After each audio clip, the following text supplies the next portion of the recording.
Здравейте, приятели! Днес ще ви покажа ревюто на тези три кукли.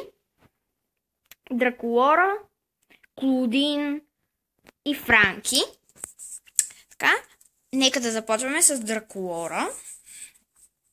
Така, ето това е куклата Дракулора. Към комплекта си тя има лампа, която се отваря. Може да сложиш разни неща вътре. Има картинка, на която е изобразена самата Дракулора. И отзад е Дракулора, Франки, Клодин и Джиджи. Така, има си гребен също. Ето така, тя е цялата в златно. Има златна корона, има златни обеци, има златен гердан, има и златни гривни. На обувките и също има златно. Те са розови, като паяжина е. Ето тук има такива на хиксчета и както виждате, ето тук има някакви ушити отстрани. Ето тук има черна дантела. След отдолу има такава също черно. И най-долу има ето такова розово.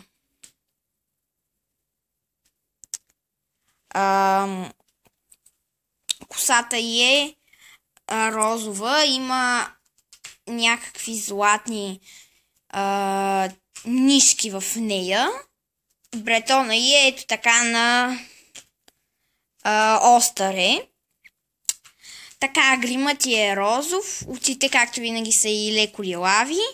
И червилото е и то е розово, а пък сърцето е златно. Така, това са и обеците. Гердана и изглежда по този начин, а пък гривните и са ето такива. Като паяжини. Така, това е Франки. Тя има ето такава картинка. Отзад също са тези 4 героини от 13 желания. Ето това е нейното гребенче и има една лампа, която по същия начин се отваря. Така, кожата й е зеленикава.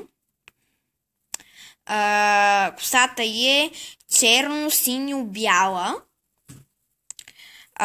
Дрехите й са, ето тук има едно, златно, което всъщност се маха. Ето гривните й на нея са златни, и короната й е златна, и обеците й са златни, има и златно по обувките.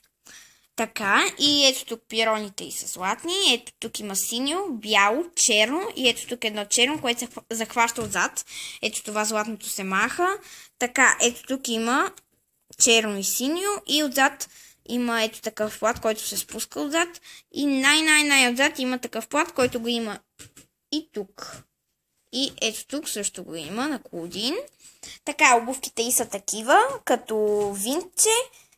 И са горе-долу по същия начин. Има и ето такива шевове навсякъде.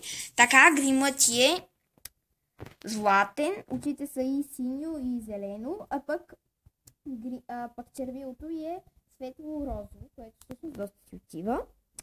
Така, ето това е Клодин. Тя има уши, защото все пак е върху лак. Кожата й е кафява, шоколадова. Така, има корона с сипове. Има обеца. Има такива гривни, те също са златни. И обувките й са златни с лилаво. Червилото й е златно, има зъби, както и Дракулора също има зъби. Има сиво и очите й са оранжево-жълти, както винаги. В косата й пак са сплетени някакви нишки, златни и блестящи. Обеците й изглеждат по този начин. Ето тук има една плитка. И така, ето тук вече има някакви луни, ето тук е захванато за врата й и пак има златно. Роклята й е ето такава. И ето отзад има някакво пак с луни, някаква мрежичка. Ето това е плат, който е на те са като точките на леопард, дали или на тигъра, но вече не го знам. И ето тук, ето това е същия плат, като на Франки, като на Дракулора. Така, има си златен колан. И ето тази част от роклята и може да се маха.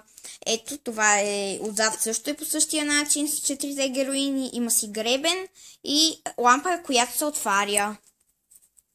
Ето роклята й е махната. Ето тук може да се маха.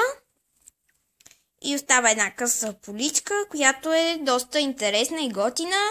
Има си колан, както казах. И общо взето това е.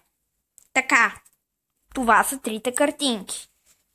Това са трите гребена. Това са трите лампи. Розова, синя и лилава.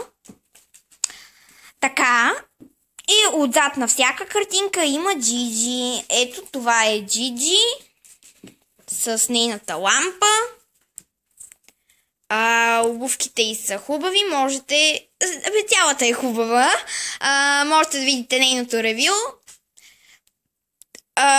в някои от другите ми клипове. Така. И това е. Благодаря ви, че гледахте клипа ми. Гледайте и другите ми клипове. Харесвайте, коментирайте и не забравяйте да се абонирате. Чао, чао!